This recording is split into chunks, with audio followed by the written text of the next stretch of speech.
네, 평안하십니까? 메리 크리스마스. 크리스마스 이브 날입니다.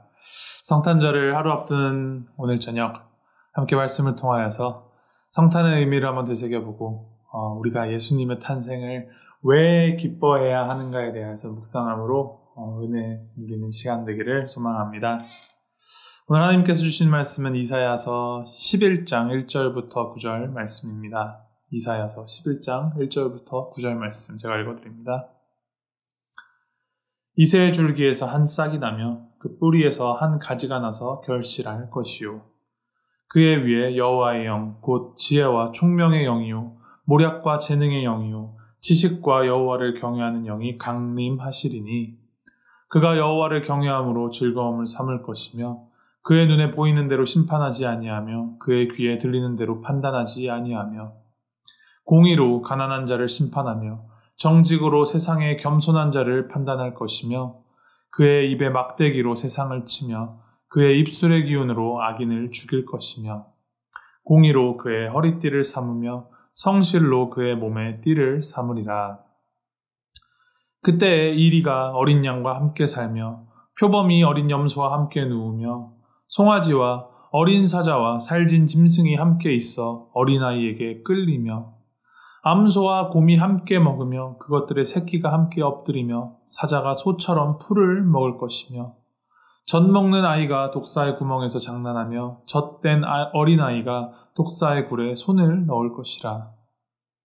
내 거룩한 산 모든 곳에서 해됨도 없고 상함도 없을 것이니 이는 물이 바다를 덮음같이 여호와를 아는 지식이 세상에 충만할 것임이니라. 아멘. 이사야 선지자가 이제 이 말씀을 전하던 시대는 이스라엘이 바벨론에 의하여서 이제 멸망을 당하던 시기입니다. 그래서 총 66장이나 되는 성경에서 가장 길고 두꺼운 책인 이 이사야서는 저희가 수요 예배 시간에서 계속 보아서 알겠지만 이스라엘의 잘못을 고발하고 그 잘못에 대한 하나님의 심판이 다가왔음을 경고하며 회개를 촉구하는 어두운 예언과 그럼에도 하나님께서는 이 하나님의 뜻으로 다시 일으켜 세우시어 구원하실 것이며 부흥과 회복을 약속하는 이 희망적인 예언들이 계속 이제 교차로 반복을 됩니다. 그리고 그 예언들 가운데 예수 그리스도를 향한 예언 또한 기록됩니다. 오늘 말씀 이사야 11장은 이제 대표적인 그리스도를 향한 예언의 말씀 중에 하나입니다. 하나님께서 구원을 베푸시는데 누구를 통하여 베푸시며 그 구원받은 삶의 모습은 어떠할 것인지에 대한 말씀이 오늘 말씀에 기록되어 있습니다. 그 예수 그리스도를 지칭하는 데 있어서 우리가 주목해야 할 부분이 1절에 기록되어 있습니다. 제가 1절 다시 읽어드립니다. 이새의 줄기에서 한 싹이 나며 그 뿌리에서 한 가지가 나서 결실할 것이요. 여기서 등장하는 이새는 다윗의 아버지입니다. 사실 성경에서 이새의 행적이나 어떠함에 대하여서 자세히 기록한 것은 거의 없습니다. 다윗이 이제 왕으로 기름 부음을 받을 때 사무엘이 이새를 만나 그의 아들들을 둘러볼 때 그때나 그의 이름이 거론될 뿐입니다. 그렇다면 여기서 이제 의문이 생깁니다. 그러면 왜 오늘 말씀에서는 다윗의 줄기가 아니라 이새의 줄기로 예수님이 오신다 하셨을까? 이스라엘의 역사상 가장 사랑받고 가장 위대한 왕으로 평가받는 다윗의 이름으로 다윗의 줄기로 왔다고 쓰면 더 많은 사람들이 쉽게 이해하고 납득할 텐데 굳이 아버지 이새의 줄기로 쓴 이유가 무엇인지 우리가 한번 생각해 볼 필요가 있습니다. 이 다윗으로 시작하여 그의 후손들이 왕으로 이스라엘을 다스리는데 사실상 이스라엘은 패망의 길을 걸었습니다. 나라가 부강할 때도 있지만 하나님 앞에서 죄를 범하고 하나님의 길을 떠나 나라가 반으로 갈라지기도 하고 아수르나 바벨론과 같은 이방 민족에 의하여서 나라가 결국 무너지게 되었습니다. 즉 다윗으로 대표되는 왕, 인간적인 노력 그리고 인간의 힘으로 일구어온 것들은 마치 이제 거대했던 나무가 잘리어 나가서 그 둥치만 남긴 것처럼 다 무너져 내렸다는 것입니다. 그런데 하나님은 다윗을 통해서 영원한 나라를 세우실 것을 약속을 하셨습니다. 그리고 그 약속을 성취하시려 다윗의 자손으로 예수 그리스도가 오셨습니다. 그러나 이 예수 그리스도는 어떤 인간적인 노력이나 힘이 깃든 그런 다윗의 백그라운드, 그 영향력을 통하여서가 아니라 잘려나간 나무둥치, 아무런 힘도 없고 보잘것없어 보이는 그냥 이새의 줄기에서 피어난 한 가지를 통하여서 열매를 맺으신다는 것입니다.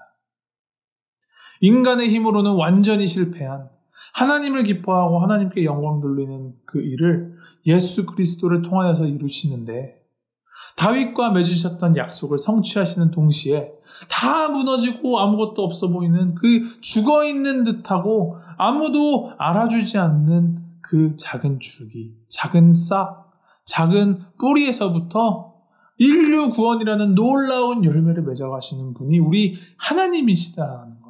그리고 그것이 예수 그리스도를 향한 계획이었다라는 것을 오늘 말씀을 통해서 알 수 있습니다. 그리고 예수 그리스도의 통치는 이제 눈에 보이는 대로 심판하지 아니하시며 귀에 들리는 대로 판단하지 아니하신다 말씀하십니다.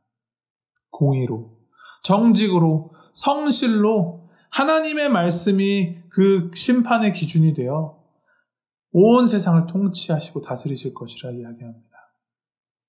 그렇게 통치하시는 하나님의 나라가 어떤 모습인지를 이제 그 이유 말씀으로 계속해서 말씀해 주시는데 그 나라는 이리가 어린 양과 함께 있고 사자가 어린 아이와 함께 뒹굴고 젖먹는 아이가 독사의 구멍에 손을 넣어도 다치지 않는 모든 곳에서 해됨도 없고 상함도 없는 곳이리라 말씀하십니다. 그곳은 완전한 평화가 있는 곳입니다. 서로가 서로를 온전히 믿어주고 의지하고 서로를 해할 이유도 없는 곳이 하나님이 통치하시는 천국입니다. 그 어떤 개인적인 욕구도 욕망도 없이 서로의 서로됨을 존중하고 인정하며 더불어 화평을 이루는 곳, 그곳이 천국입니다. 이 말씀을 하나님께서 우리에게 주시는 것은 하나님 나라의 이 설계도, 청사진을 우리에게 보여주시면서 단순히 우리를 그 나라로 초청하여 주시는 것이 아닙니다. 단순히 너가 죽고 나면 이런 곳에서 살게 될 것이야 라고 말씀하시는 것이 아니라 이 정말 예수 그리스도가 천국을 어깨에 메고 내려오셔서 뜻이 하늘에서 이룬 것 같이 이 땅에서도 이루어지기를 바라시면서 우리를 하나님 나라의 그 청사진대로 나라를 세워가는 임재 사역에 우리를 초청하여 주시는 것입니다.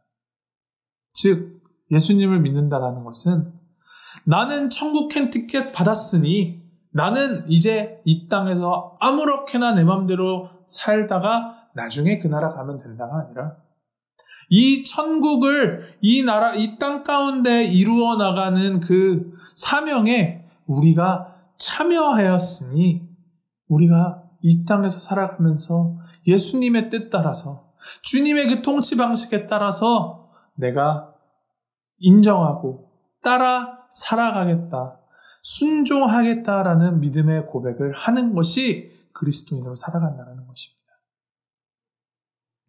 얼마 전에 한 시를 우연히 읽게 되었는데 그 구절을 잠깐 나누고자 합니다. 천사들의 노래가 조용해질 때, 하늘의 별들이 사라졌을 때, 왕들과 왕자들이 편안히 머무를 때, 목동들이 그들의 양떼에게로 돌아갔을 때, 크리스마스의 과업은 시작됩니다.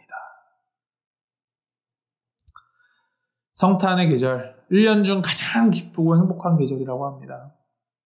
이제 서로의 행복을 기원하면서 온갖 예쁜 장식과 선물과 카드로 사랑을 나누니 참 추운 날씨에도 불구하고 마음이 따뜻해지는 계절입니다.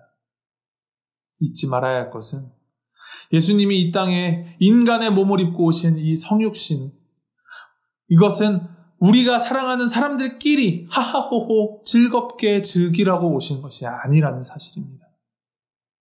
우리의 크리스마스의 과업은 이제부터 시작됩니다.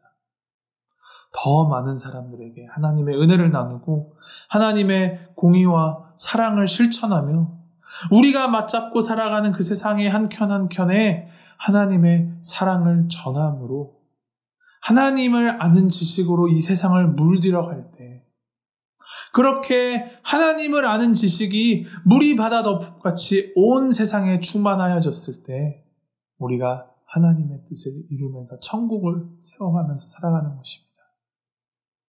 이를 기억하시면서 이 땅에 천국을 지어가는 우리 모두가 되기를 주님의 이름으로 소망합니다.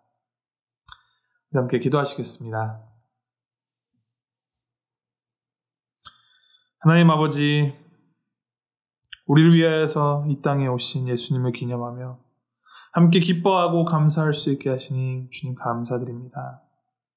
하나님, 이 기쁜 성탄의 계절 속에서 우리가 하나님의 사랑에 종착점이 아니라는 것을 기억하게 하여 주시고 그리스도의 사랑이 필요한 것에 하나님의 정의가 필요한 곳으로 주님의 사랑과 은혜를 전달하는 주님의 사랑의 통로로서 우리가 살아가도록 주님 인도하여 주시옵소서.